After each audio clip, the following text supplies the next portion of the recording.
غیر یوں کرتا ہے میری پرسش اس کے ہجر میں، غیر یوں کرتا ہے میری پرسش اس کے ہجر میں، بے تکلف دوست ہو جیسے کوئی غم خوار دوست۔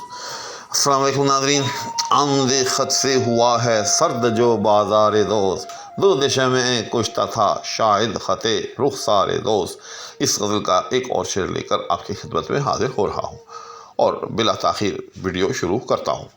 سب سے پہلے اس میں موجود مشکل الفاظ کا ایک جائزہ۔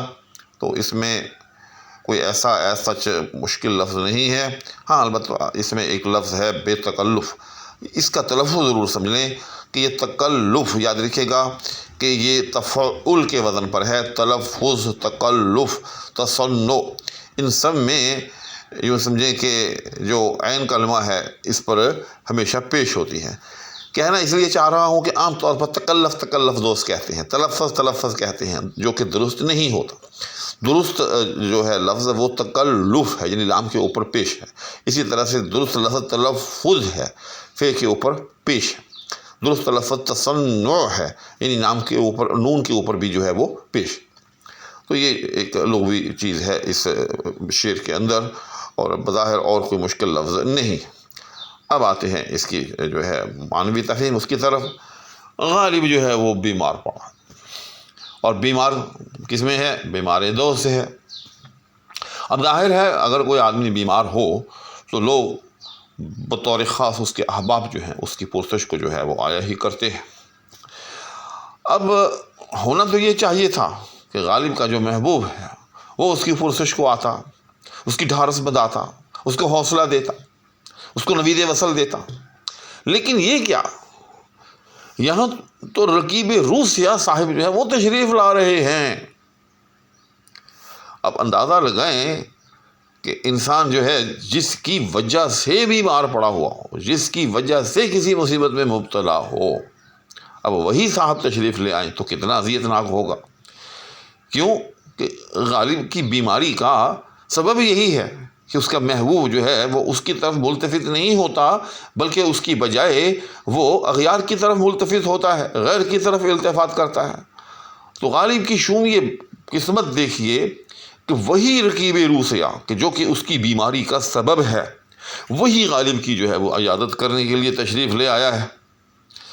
اور عیادت بھی پھر کیسے کر رہا ہے؟ بے تکلف دوست ہو جیسے کوئی غم خالی دوست۔ ایک بات میں پہلے مثال دیکھ لیتے ہیں، غیر یوں کرتا ہے میری پرسش اس کے ہجر، یعنی غیر میں جب کہ بیمار پڑا ہوں اور اس کے ہجر کی وجہ سے بیمار ہوں، اس کی جدائی کی وجہ سے بیمار ہوں، اپنے محبوب کے عدم التفات کی وجہ سے جو ہے، اپنے محبوب کی عدم التفاتی کی وجہ سے جو ہے بیمار ہوں، تو وہ غیر جو ہے میری تیمارداری کر لیے، میری پرسش کے لیے، پرسش تیمارداری کے لیے تشریف لایا ہے۔ اور پھر اس پر ستم یہ کہ بے تکلف دوست ہو جیسے کوئی غم خوار دوست۔ اور اس طرح سے اس نے اپنے اوپر ایک لبادہ چڑھایا ہے، یا ایسی منافقت جو ہے اس نے اختیار کی ہے کہ میری عیادت ایسے کر رہا ہے کہ جیسے وہ میرا بڑا خیر خواہ ہے، یعنی جس طرح سے کوئی بے تکلف دوست ہو کسی کا۔ اور جو بے تکلف دوست ہوگا ظاہر ہے وہ جب کسی کی عیادت کرے گا، یعنی اپنے دوست کی عیادت کرے گا، تو وہ بڑی کھل کر عیادت کرے گا، وہ بڑی باریکی میں جائے گا۔ غالب کہتا ہے کہ اس طرح سے وہ رقیب روسیہ جو ہے منافقت پر اتر آیا ہے، اور مجھ سے منافقت اختیار کرتے ہوئے اپنے آپ کو میرا بڑا بے تکلف دوست ظاہر کر رہا ہے، اور بے تکلف دوست ہوتے ہوئے میری غم خاری کر رہا ہے کہ بھئی کوئی بات نہیں، آپ کا محبوب جو ہے واقعی آپ پر ظلم و ستم کر رہا ہے، اس کو ہم راہ راست پہ لے آئیں گے، یا وہ عنقریب راہ راست پہ آ جائے گا۔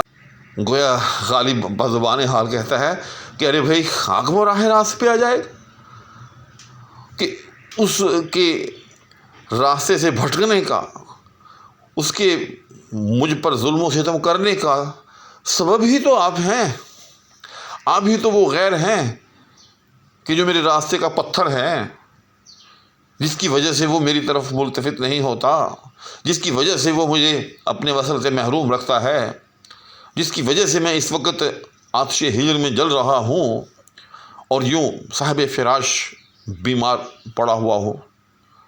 الغالب نے اس شعر کے اندر اپنے رقیب روح سیاہ کی جو منافقت آمیز روش ہے اس کا یوں سمجھیں کہ بڑے خوبصورت انداز میں جو ہے وہ تذکرہ کیا ہے۔